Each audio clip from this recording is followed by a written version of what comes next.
My wife Jody thought it'd be fun to spend the night with another man, assuming I wouldn't mind. She was mistaken. Reflecting on our past, I remembered our high school days, how we mostly stuck to each other despite a few disagreements. We lost our pureness to each other before prom and got married shortly after graduation. I thought about this as I sat at my desk, sipping coffee and smiling. Jody, or Yodel as her real name, had always been special to me. My phone rang. Unsure of the caller, I hesitated. I often receive unknown numbers due to giving out my business card. Scam calls are a nuisance, especially those claiming to be from the IRS threatening legal action. Legitimate calls are tolerable, but regardless, when Jody's office number flashed, I answered, puzzled by why she'd call from there instead of her cell. "Hey there. I'm not your wife, sir. I'm Taylor, John Richard Taylor III, but you can call me Trey. Jody works in insurance. I sell high-end RVs. We're college dropouts, but we're getting by, living in my mom's house rent-free while we save up. We're happy where we are. I'm Michael Hamilton. I work with your wife. What's up, Mr. Hamilton? I have info about Jody. Can we meet? What about? I think she's cheating. Meet me at Spike's at noon. Sorry, not interested in jokes. Tell her I'm onto her. It's not a joke. Spike's at noon. Gray suit, blue tie. Click. What just went down? Some random guy hinted I could stop my wife's affair if I met him. Not in the mood for jokes. Now I'm stuck. Do I meet him and risk getting pranked? What if it's not a joke? Damn. At noon, I stood outside Spike's. A man came up asking for John Taylor. We opted to stroll to Central Park for privacy. As we walked, I asked what was up. I've been working with your wife for 2 months now. We're in the same department. I quickly caught wind of her closeness with a coworker named Stan Morrison. They lunched together daily, openly displaying their friendship. Today, the whole office heard them planning a night at the Hilton tomorrow. They're dining, dancing, and spending the night there. Even now, your wife's shopping for it. And how's she planning to justify this? She's banking on your love to let her explore with another man, believing it won't damage your marriage since you're her only past. She genuinely thinks it won't affect things. That's why they're so open about it. Why tell me? I was once married for 9 years. My wife cheated, and the legal system favored her. Now she and her lover live in a house I pay for, while I scrape by in a dingy apartment. This is my chance to help someone avoid my fate. After our conversation, he returned to work, leaving me to contemplate my marriage and future. If his words were true, my marriage seemed doomed. It frightened me how easily I entertained the idea of its destruction based solely on a brief chat with a stranger. Recalling my childhood, I remembered my mother's suffering. My father's problem, drinking, and infidelity haunted our family. He openly boasted about his affairs, even taunting my mother. When I was 11, he once took me to his girlfriend's house, leaving me with her dog while they were elsewhere in the house. Feeling uncomfortable, I walked a mile home and told my mother. Despite her distress, she didn't confront him. Afterward, he punished me harshly for a minor offense, but I suspected it was more for informing on him than for the accident with the kitchen plate. Given my upbringing and my mother's struggles, I couldn't fathom condoning Jody's potential affair. Even entertaining the thought was unbearable. You can call me names, but I refused to endure what my mother did. She eventually left my father, and life improved. Now facing a similar situation, I'm torn. Confront Jody or ignore the news. In sales, waiting isn't an option. You have to act. But here, knowing my product complicates things. If Hamilton's words hold truth, I don't know Jody at all, and she doesn't know me. I decided to take charge. But how do you act on uncertain ground? Consider every possibility, from best to worst. Then choose a path you can live with, accepting the consequences. I made a choice and decided to hire a private investigator. Picked one randomly from the phone book, called, and headed to his office within 30 minutes. After 2 hours and a hefty fee, we had a plan. Driving home, I pondered how to behave. Upon arrival, she greeted me as usual, but I struggled to act normal. Should I hint at what I knew or maintain the facade? Revealing my suspicion might derail her plans, but also risk her abandonment of them. Opting for normalcy, we had dinner, though it felt challenging. Despite my inner turmoil, she remained composed, either a skilled actress or genuinely unfazed. Later, she retired to bed early while I lay awake. At dawn, she left without our customary goodbye kiss. Unusual for a Friday, I called in sick and sought legal advice on divorce. The attorney warned against infidelity and referred me to his wife, a strict advocate for fidelity. I shared my talk with Michael Hamilton with her. Her first question, why involve a lawyer and investigator based on a stranger's tale? I explained my aversion to infidelity, rooted in my parents' history. She suggested confirming Hamilton's story and noted if Jody's as confident as he claims, she has little to lose by straying. I reiterated my zero tolerance for affairs, demanding Jody's return by Monday if she proceeds. She assured me paperwork would be ready. By 1 p.m., I was back at my desk, selling to a senior couple eyeing a motorhome. Despite initial hesitation, their lively demeanor dispelled doubts. The Jacobsons, nearing 50 years of marriage, exemplified the bond I desired. As they finalized their purchase, I offered a personal tree discount as a gesture of goodwill. They left happy, a glimpse of the future I hoped for with Jody.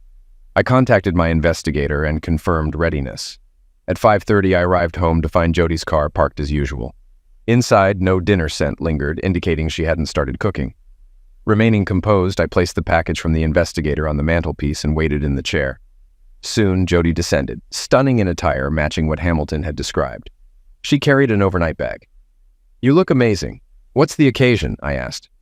"A coworker suggested we go out," she replied. "Like a date?" I pressed. "Yes," she confirmed.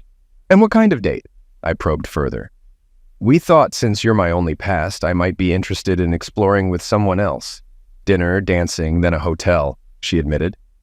I was astonished by her composure, while my own calm demeanor dissolved into a cold knot in my stomach. "You can't be serious. Spending the night with another man? I won't agree to that," I protested. "It's no big deal. Just one night," she brushed off. "If you go, our marriage is over," I declared firmly. A car horn interrupted us. "That's him," she announced, moving towards the door. I blocked her path, pleading with her to reconsider. Ignoring me, she attempted a kiss, then left. I switched off the recorder I had hidden and spent 2 hours clearing her belongings from our home, even taking her personal documents and jewelry. Then, unable to sleep, I busied myself with mundane tasks, unable to shake the turmoil.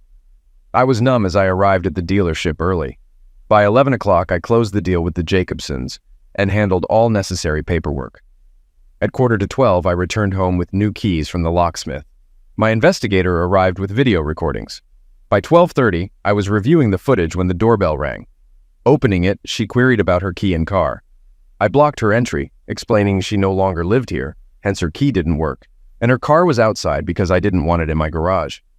"What are you saying? This is my home now, open up," she insisted, trying to push past me. "I warned you last night. If you leave with him, you're out. Your stuff's already in your car," I reminded her. She protested, but I cut her off by shutting the door. After a few minutes of pounding, I relented. "Keep it up and I'll call the cops," I threatened, though unsure of my legal standing. "This is my house," she argued. "Actually, it's owned by my parents, and they decide who stays. They've decided you're out," I countered, slamming the door again. Peering out the window later, I saw her sitting in her car. I headed to the kitchen for water, but opted for a gin and tonic instead. Watching another tape, I grew increasingly furious as the day progressed. The doorbell rang incessantly, irritating me further. Expecting Jody, I swung the door open to find her sister Judy leaning on the bell. "You're a prick! My sister's in tears! I want answers!" she accused. "Forget them," I thought, slamming the door. Slamming doors felt oddly therapeutic. When the bell rang again, I flung the door open, nearly catching Judy's hand. Threatening her, I began slamming the door again. She pleaded, pressing against the door. Relenting, I let her in, and she hesitated before speaking. "I thought you loved Jody. I can't believe you kicked her out over such a stupid disagreement," Judy exclaimed. "Stupid disagreement?" "She said you argued about the walk last night and threw her out," I replied. "She's right about the disagreement. She wanted to go out and I didn't," I admitted. "Did she mention it was with a guy from work?" I questioned. "You're kidding," she gasped. "And she planned dinner, dancing, then a hotel stay," I revealed, playing the audio tape. "I had no idea," Judy admitted. "What now? Divorce?" she asked. "No chance of reconciliation," I replied firmly. After Judy left, I wallowed in self-pity, eating grilled cheese and drinking gin and tonic, consumed by despair. Judy knocked on the door, reminding me of my threat to break her fingers if she rang the bell again. She explained she'd been talking to Jody all day, confirming my account. Jody admitted to their date, but insisted nothing happened. Inviting Judy in, we sat down. I asked for clarification. Jody confessed they drank champagne, got too drunk for their plans, and passed out. Realizing her mistake, she had him take her home. That's quite a tale. You trust her, don't you? I believe they spent time together, grew close, and planned this date meticulously. It's a betrayal beyond love. You don't believe her, do you? No, I don't. And forgiveness? Not a chance. As we reached the door, she hesitated. Can we still be friends after this? Jody and I are divorcing. It'll be messy. You may not like me afterward. I understand I might miss you, she admitted, kissing my cheek before leaving. Since Saturday afternoon, my phone had been mostly off. Jody attempted to reach me several times, but eventually gave up. I spoke with her father, who tried to downplay the situation, but I explained it to him as I did to Judy. He understood divorce was unavoidable. On Monday, I immediately contacted my attorney to inform her about the weekend and instructed her to serve Jody with a summons, either at work or at her sister's. By 4 p.m., my phone rang, displaying Jody's office number. I decided to answer. Trey Taylor. Good afternoon, Mr. Taylor. This is Michael Hamilton. Thought you'd like to know there was quite a scene here earlier. Oh, really? Yes, indeed. Your wife got served with a summons, and she fainted. Paramedics came, took her to the hospital. Stan Morrison found the papers, nearly fainted himself. Not exactly funny, given the circumstances. I'll keep you updated on what happens. Appreciate it. Phone rang again. Judy. Hey, Jody's in the hospital. Thanks for letting me know. You're cold-hearted, Trey. My heart's icy, Judy, thanks to your sister. I warned you this was coming. The following weeks were rough. Jody tried reaching out, but I ignored her. Her parents attempted to intervene, but I refused. Mom tried to cheer me up, though I insisted I was fine. Michael Hamilton called often, offering support. He was the only one privy to my knowledge about Morrison. Jody showed up for work but remained seated most of the time, except during meetings with her lawyer. There was no interaction between Jody and Morrison, at least not publicly. As for me, I was simply delaying. A meeting was arranged with our lawyers, Jody and myself, the first time I'd seen her since she left. I noticed she appeared thinner and tired. Judy's unexpected presence surprised me. When Jody's lawyer inquired if everything was all right, I questioned Judy's presence. She insisted she was there for Jody, and although it wasn't what I asked, I allowed her to stay. Once seated, Jody's lawyer commenced the meeting. Mrs. Taylor firmly denies the alleged infidelity and requests dismissal of the divorce petition to work on saving the marriage. She's open to counseling if it helps. My lawyer and I exchanged smiles. If there was no infidelity, my lawyer asked, can Mrs. Taylor explain her actions that night? We all turned to her. Certainly. A friend came to pick me up. Does he have a name? My lawyer inquired. Yes, but it's irrelevant. Since nothing wrong occurred, there's no need to involve him. I left the house and got into his car. She recounted what Judy had told her, similar to what Judy had told me. Champagne dinner, more drinks, too intoxicated for anything else. That's my interpretation. Both passed out, woke up, and returned home, where her husband kicked her out. I made a mistake. I love my husband and want his forgiveness so we can have a future together. I glanced at Judy, who nodded in agreement with each word. Let's say everything you've said is true and no lovemaking occurred. Was there any inappropriate touching? My lawyer asked.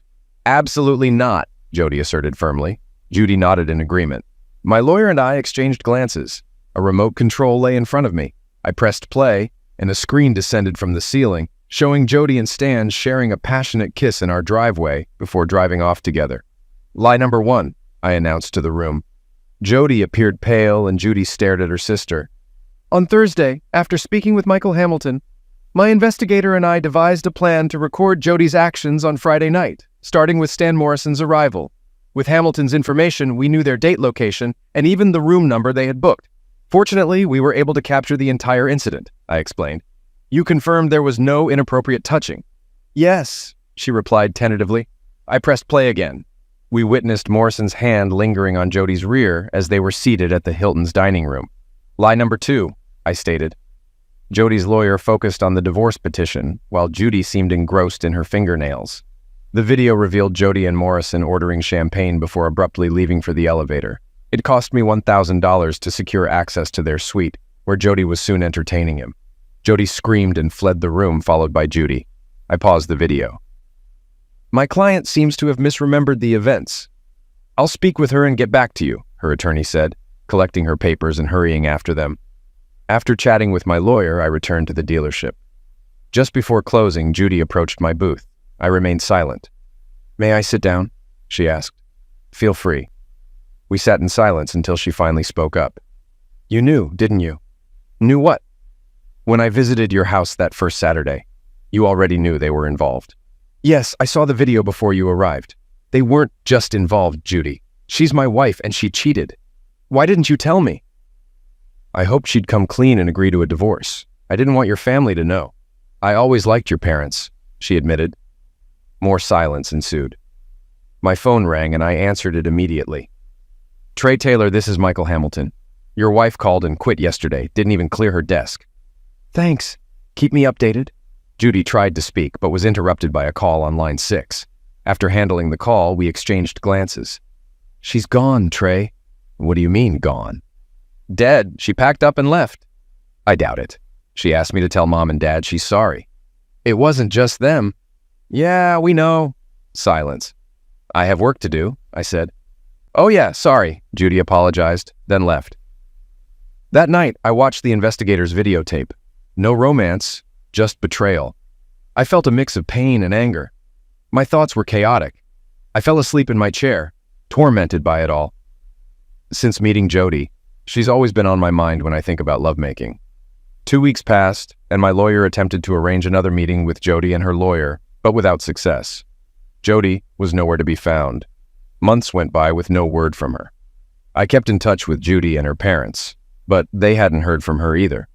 I considered hiring an investigator to find her, but my lawyer advised against it.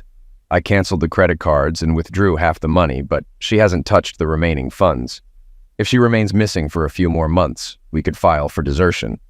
But we'll wait and see. The phone rang. Trey Taylor. Good morning, Mr. Taylor. It's Michael Hamilton. Remember me? Of course I do. How's everything going? Not bad. I wanted to update you. Remember my divorce? Yes, your ex was living with her boyfriend in your house. Exactly. Well, turns out the guy's a thief. He convinced her to steal from her company, and now they're both in jail. Well, serves them right. Are you still at the same job? Yes, that's why I called. Since your wife left, it's been quiet. But Stan Morrison's recent calls have been interesting. How so? He was talking to your wife today. How do you know?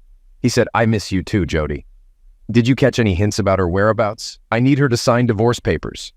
I have the number she called from. Impressive. Thanks, Mr. Hamilton. Keep me updated. Will do. He gave me the number and I passed it to my lawyer. The area code was South Florida. I decided to make the call. Hello? Hey, Judy, it's Trey. Got a minute? Sure, what's up? Do you or your family have connections in Florida? Why do you ask? I believe Jody is there. Why does her location matter to you? I'm filing for divorce and she needs to sign the papers to expedite the process. When will you ask? Ask what? Where in Florida she lives? I don't need to ask. My lawyer is already on it. But if it helps, she's in Fort Lauderdale. Why didn't you tell me sooner? Over the next few days, we talked multiple times. Judy provided Jody's address and informed her about the pending divorce papers. I relayed the address to my lawyer, who promptly sent the documents. Judy and I planned to have dinner that Friday and watch the video afterward. She made it clear that seeking revenge wasn't an option, especially involving her brother-in-law. Thursday morning at work, I got a call from Michael Hamilton. Hey, Trey. Wanted to fill you in on something. Stan Morrison just up and quit his job. No notice, nothing. Said he's moving to Florida. Well. That's quite the news. Thanks for letting me know, Michael. By the way, how have you been? Doing all right. My wife admitted to the theft and took a plea deal.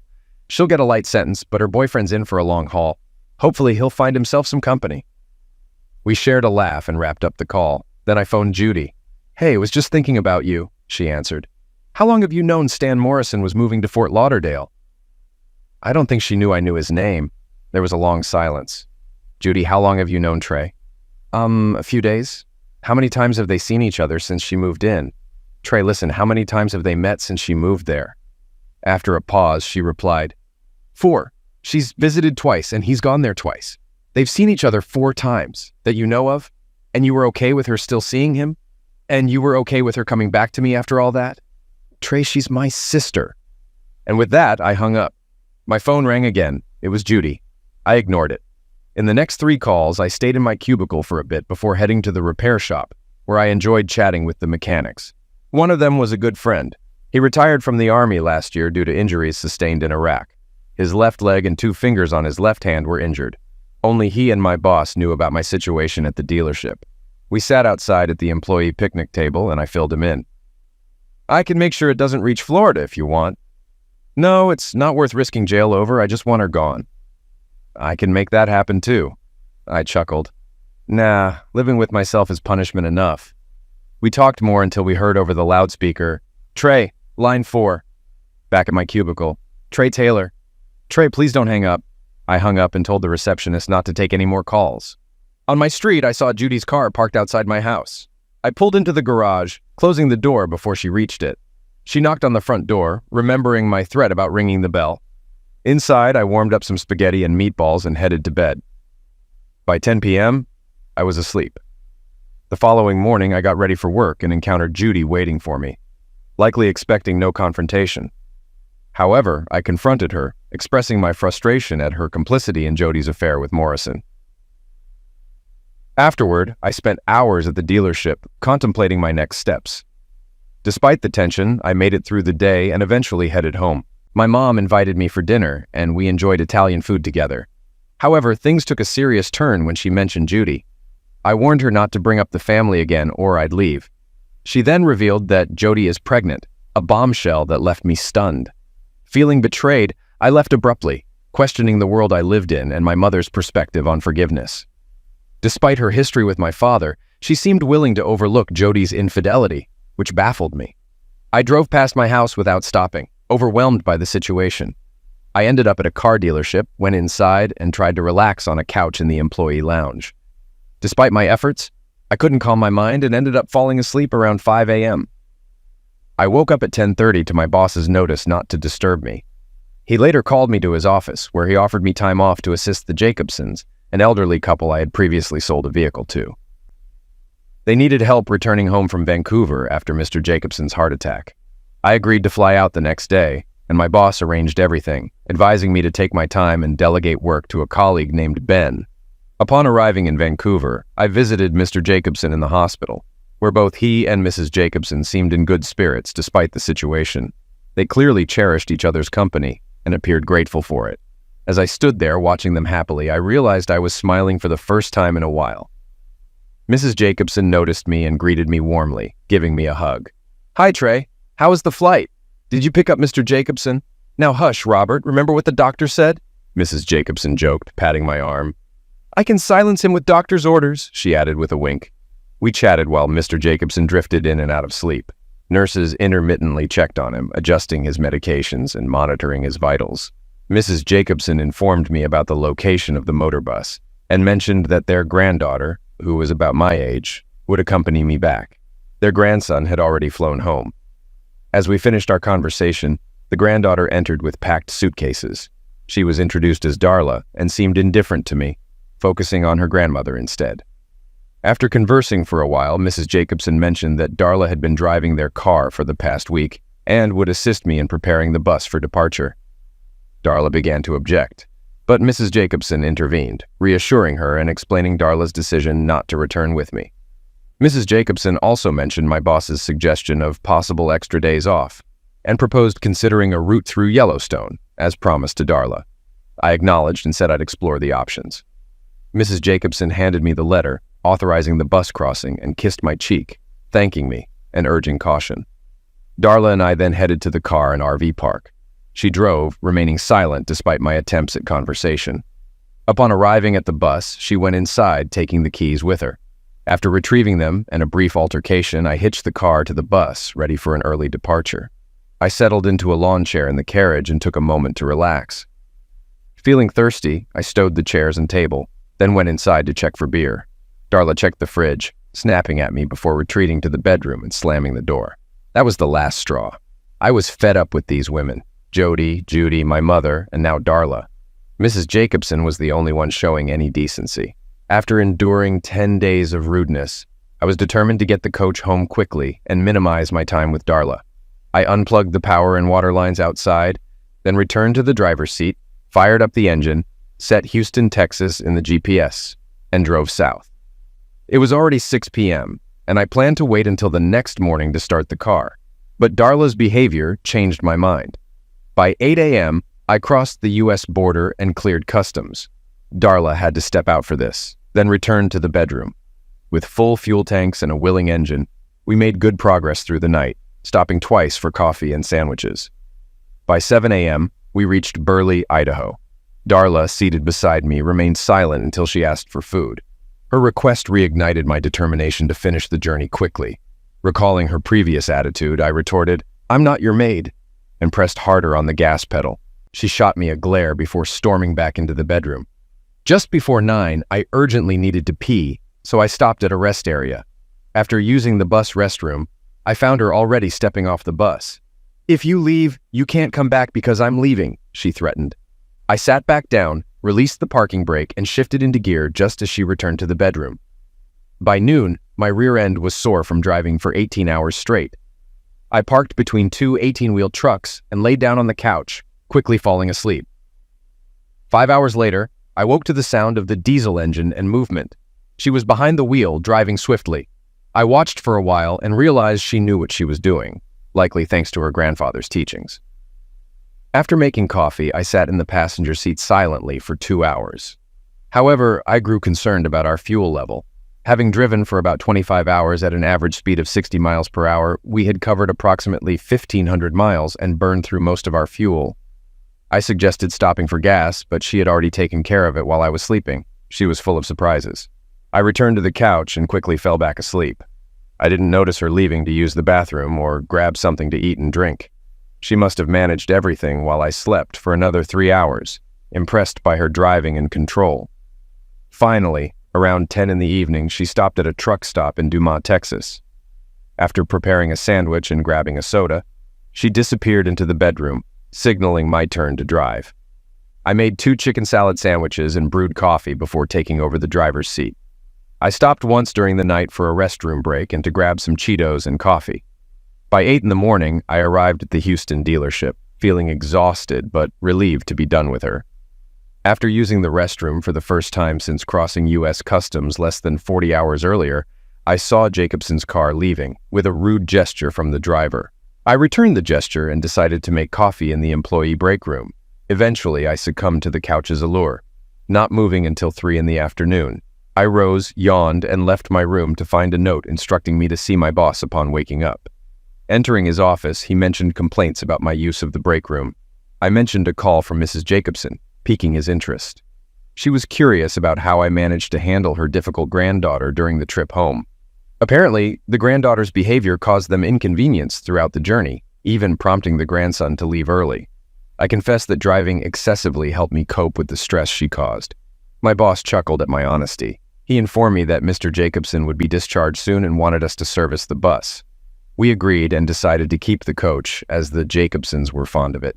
He insisted I take a couple of days off to rest, citing the need to reclaim the break room for other employees. Though I'd only been away for 3 days, it felt much longer. I got home, had a much-needed shower, shaved, and hit the sack. I must have slept for about 30 hours over the next couple of days, but eventually I had to face reality. Figured the first thing to do was check my phone and catch up. It hadn't crossed my mind during those days. I started searching for it, rifling through the pockets of the clothes I wore to Vancouver, but no luck. Called up my boss, asked him to check the break room and coach's room, but nada. Dang. How many calls did I miss from customers? Made my way to the dealership, found a few customer messages and got cracking on them. By noon, I was back on track. Popped into the employee break room, fixed myself a coffee, and as I was heading back to my desk, in walked little Miss Godding. Sped off to the staff area, lay low for about 10 minutes until the loudspeaker chimed in. "Trey, to my office, please. Trey, to my office." Took my sweet time, sipping my coffee. "Trey, into my office, please." Knocked. "Come in." "Oh, hey, found you. I reckon you know Darla Jacobson. She was filling me in on the Canada trip." She sat silently. I glanced at him, puzzled. I'd already briefed him on the trip. A glimmer flickered in his eyes, a rare sight, once during a stellar sales month at the dealership when he only saw dollar signs. Another when his twin sons snagged scholarships to UT. The guy was reveling in this. He smirked. "Miss Jacobson's here to hand back your phone. Seems you left it in her grandparents' car." His phone buzzed. "If you two don't mind, I gotta take this." She stood. I gestured for her to split. She headed to the showroom. I tailed at a discreet distance. She halted, so did I. She turned, extended her hand. My phone rested in her palm. Too far to snatch it, she advanced a couple steps. I retreated the same. A hint of a smile danced on her lips. Am I that awful? She moved to a nearby table, placing the phone. Yep. She stepped back. I grabbed the phone and made a beeline for the service area. Didn't even occur to me to say thanks. Trey, I halted, turning cautiously to face her. I overheard some of your messages. I couldn't help it. Heard them as they came in. You really came through for my grandparents, and you're dealing with your own stuff, Trey. I'm genuinely sorry for how I acted. With that, she exited the salon. Well, isn't that something? She had a soft side, and it seemed legit. I headed to my spot and took a seat. Only a couple of minutes passed when a loud rumble echoed from outside. I glanced toward the street to see at least 2 cars collided. Usually, I stay out of these things and let the pros handle it. But one of the salesmen who was outside came rushing in saying, Trey, I think that silver car belongs to the lady who was here to see you. Oh, damn. I sprinted to the accident scene. It was her. The medics hadn't arrived yet, but someone was trying to stop the bleeding from Darla's scalp. Another was tending to what looked like a broken arm. Darla looked my way and actually smiled this time. You always catch me at my finest moments. Then she passed out. Shortly after, the EMTs showed up, stabilizing Darla and the other car's passenger before transporting them to the hospital. I overheard them informing the police investigator of which hospital they were headed to. I returned to work. After about 15 minutes at my desk, I recalled the Jacobsons. I figured I should give them a call and update them on Darla's condition. I did so, reassuring them that she didn't seem to be in serious danger, just some cuts, bruises, and possibly a broken arm. But overall, she seemed all right. I heard Mrs. Jacobson relay this to her husband, followed by his response. A broken arm. Too bad it wasn't her neck. That might have knocked some sense into her, once the husband had received his due punishment. Mrs. Jacobson then asked me to contact Darla's parents and inform them. She provided me with their number and I made the call. Then I remembered my cell phone. There were 54 messages, half from my mother, the rest from Judy, potential clients, and one from Michael Hamilton. I reached out to the potential clients and arranged 4 appointments for the upcoming days. The rest I disregarded. I wrapped up work at 5 and headed home. The hospital the ER doctor mentioned was conveniently close to my house, yet I found myself there nonetheless. At the information desk, I discovered her room number, 646. Making my way there, I found she already had visitors, her parents. Trey, I want you to meet my parents. Mom, Dad, this is Trey Taylor. Trey, my parents are Ralph and Joanna Jacobson. Pleasure to meet you, Trey. Darla can't stop raving about your trip, her mother mentioned. I bet she can't. I mean, how did you manage 2 days with her on that cramped bus? She would have driven me nuts, her father chimed in. It's not just any bus, Dad. It's an inner-city bus. It's still a bus. A fancy one, but a bus nonetheless.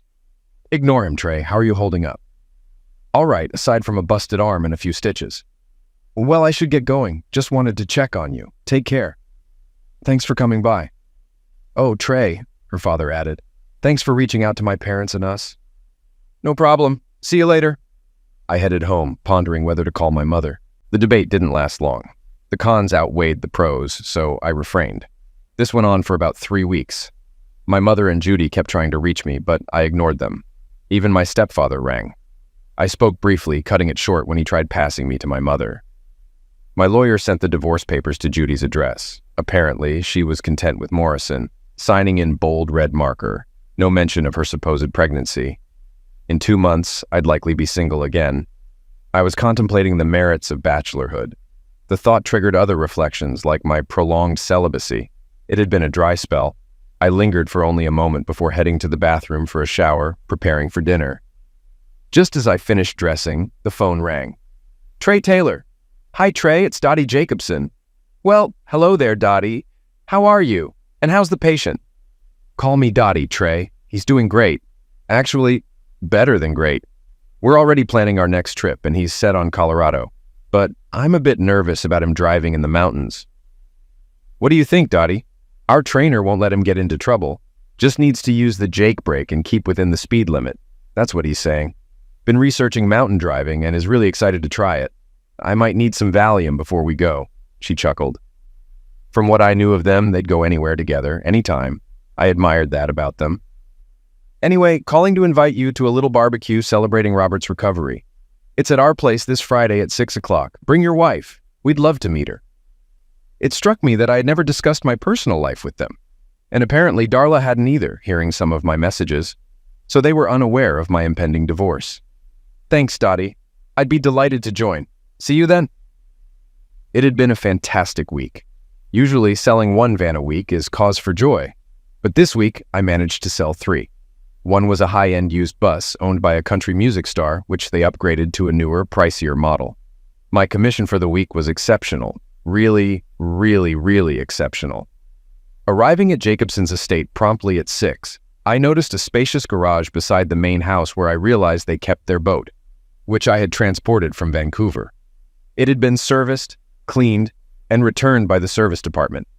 I knew they were wealthy, having cut a hefty check for the carriage house, but their estate was truly impressive. As the valet parked my car, I couldn't help but marvel. Despite attending 6 county fairs and goat races, I had never before had my car parked by a valet at a private home. Led through the house to the backyard, I found about 50 people already gathered. Dottie spotted me and greeted me with a hug, inquiring about my wife. I explained the divorce proceedings, to which she responded by holding me at arm's length and declaring my wife an idiot. She then wrapped her arm around my waist and escorted me to the other guests. Listen, Trey, whenever you're ready, I know some lovely young ladies who would be thrilled to meet someone like you, she advised. Introducing me to the rest of the guests as a friend rather than the carriage seller, I realized I was in esteemed company. Any potential introductions to nice young ladies seemed out of my league. Deciding to stay for only a brief moment, I soon made my exit. I was just wrapping up my brisket sandwich and beer, scanning for Dottie and Robert to bid farewell, when I spotted Darla darting away from some guy. I hadn't realized she was here, though I probably should have guessed.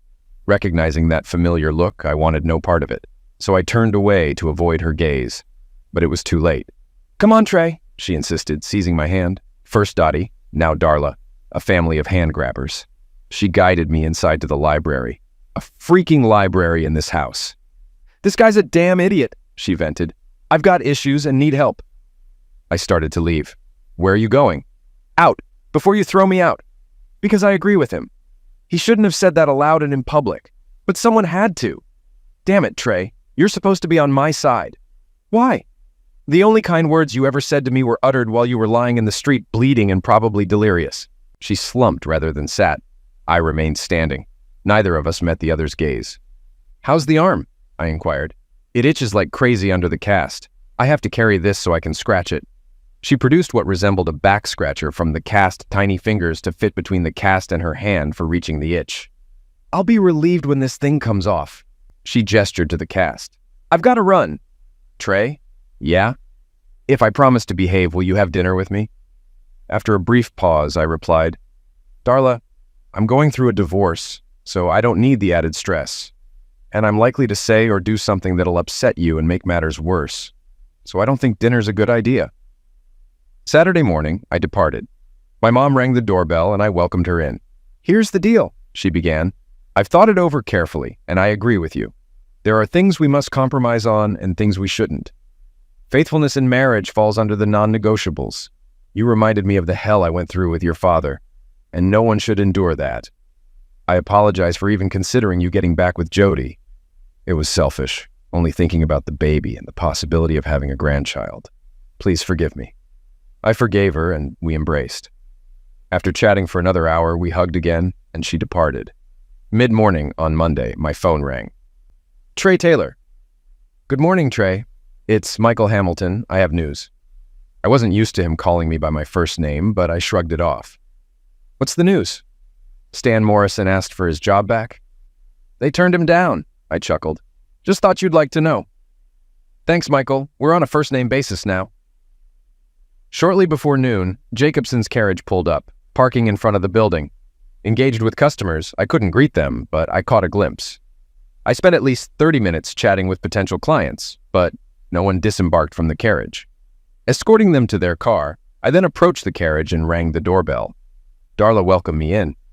Stepping inside, the door was beside the passenger seat, with 3 or 4 steps leading up. Upon climbing, one had to turn left immediately to avoid the driver's seat. When the bus was in motion and passengers seated, the floor would cover the steps to prevent dangling feet. Anyway, I stepped into the coach and followed her to the living room. "Have a seat," she offered. I complied, greeted by the delightful aroma of lasagna emanating from the oven. 2 wine glasses adorned the kitchen counter. She handed one to me and took the other for herself, gesturing for a toast. We clinked glasses and each took a sip of the very good Chianti. I hadn't spoken until then. Leaning against the stove, she recoiled from the heat before readjusting her position against the counter, taking another sizable sip. "You said you couldn't do dinner, so I figured lunch would suffice. Plus, I didn't want to risk embarrassing or angering you in public, so I opted for privacy. I asked my grandparents if I could use the coach, and after explaining, they agreed. Though Grandpa made me promise not to drive back when I got mad. Notice I said when, not if. He knows you well, doesn't he?" Rather than the expected eruption on her flushed face, she simply took another large sip of her Chianti. Her face reddened, but she remained composed. I followed suit with my own sip. She turned away momentarily, replenishing her glass, then took a deep breath and faced me again. "I hope you're hungry. I made it this morning. My lasagna is delicious, even if I do say so myself." She busied herself with the salad and garlic bread, impressively managing despite her casted arm. The doorbell interrupted. "Bring it in, please," she instructed. I rose, approached the door panel, and pressed the button. It slid open, revealing my boss. He glanced at me. "It's fine," I assured him, meeting his gaze briefly. After closing the door, I returned to my chair and wine, observing her enjoyment of the meal. Her movements were natural, showcasing her kitchen expertise, even in this compact space. I smiled briefly, knowing that sooner or later, one of us would likely do something to irk the other. It was only a matter of time. She directed me to the dining room table, where I settled. Typically, a 45-foot long and 8.5-foot wide bus didn't offer much interior space. However, with sliding drawers, the living room and bedroom expanded to about 11 feet wide. The living area began just behind the driver and passenger seats, followed by the dining room and kitchen across from each other, then the bathroom and shower, and finally, the bedroom at the rear of the bus. We dined, conversed, and polished off a bottle of Chianti. Remarkably, neither of us had managed to upset the other. After a couple of hours, I decided it was time to return to work. "Darla, thank you. It was a delightful surprise. And the food was excellent." "My pleasure," she replied. Heading for the door, she followed. "I took a step down to leave, Trey," she mentioned. I glanced back at her. Leaning over, she planted a soft, gentle kiss on my lips. Both of us were taken aback. A moment of silence passed as we exchanged looks. "Is dinner still off the table?" she inquired, a twinkle in her eyes. "How about tonight?" "I'd love to accept. 7 o'clock, just a few hours away." She provided her address, and as I made to leave, we shared more kisses, prolonging my departure by another 10 minutes. When I finally stepped off the bus, I noticed 6 faces peering through the exhibit hall window, including my boss. Spotting me, they scattered, except for my boss, who opened the door as I approached. "Well, I'm heading home to prepare for my date tonight," I announced, and we shared a laugh. 10 minutes later, Darla drove the bus out of the parking lot. I was en route to her house when my phone rang. Trey Taylor. "So you two managed to keep it civil, huh?" "Hey, Dottie, I reckon Robert's tuning in." "You bet he is." "I'm here. We've heard her side of the story. Now it's your turn." I chuckled. "You know, a gentleman never spills the beans." "Quiet down, Robert." "Trey." It was amusing when she requested to borrow the coach. She was jittery and reluctant to spill the beans on why she needed it. But Robert insisted she spill the beans before he'd let her borrow it. So she did just as she's telling us. She got all excited and spilled about the lasagna she whipped up. I asked her how she knew you were a fan of lasagna. "I just had a hunch, Grandma." And she blushed.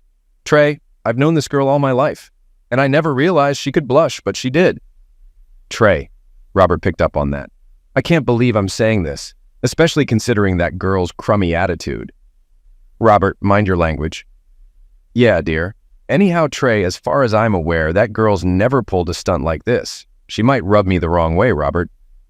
"I apologize. She might rub me the wrong way, but she's still my granddaughter. So you better treat her right.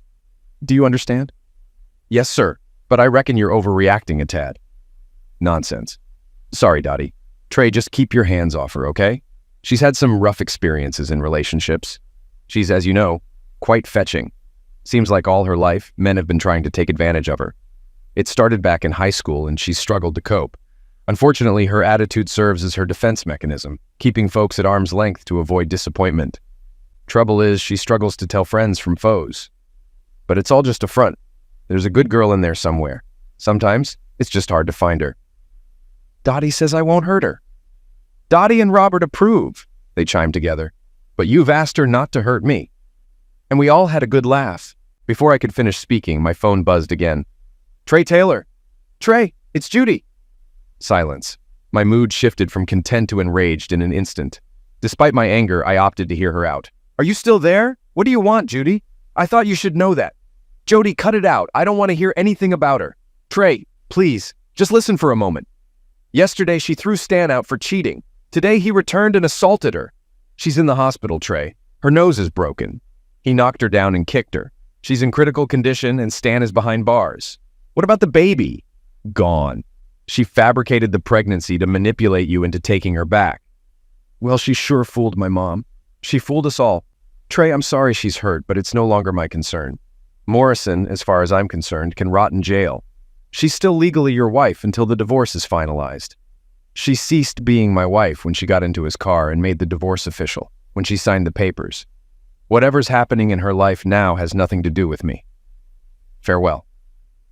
Darla resided in a gated community. Given her grandparents' estate, this wasn't surprising, but the guard's reaction at the gate was unexpected. Upon disclosing my visit, he chuckled. He continued laughing as he contacted her to confirm my arrival and chuckled again when he opened the gate. As I exited 15 minutes later, he was still on the phone, laughing. It seemed she wasn't the most pleasant person in that circle. I discovered her preference for hearty fare. She opted for a medium rare ribeye steak with blue cheese, butter, and baked potatoes. Just my style. I briefly pondered how she'd managed to cut the steak with her arm in a cast, but she handled it. We shared a laugh over the awkwardness, and I even offered to assist, though she declined. She ate about half the steak before focusing on her drink. The waiter suggested boxing up the leftovers. I didn't realize you offered takeout here. There's a first time for everything, he quipped. As we arrived at the security gate to input the password, the same guard greeted us with a look of surprise instead of his usual laughter. I quipped to Darla, I don't go on many dates, so he's not accustomed to seeing me return in the same car I left in.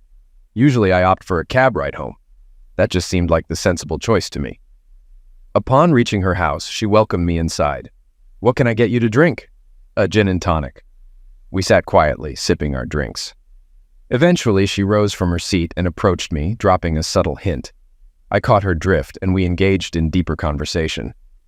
I believe we should take more time to get to know each other better, don't you agree? And so we did. The next morning at 9, I phoned my boss to inform him of my absence. Why's that? Still on your date from last night? He chuckled.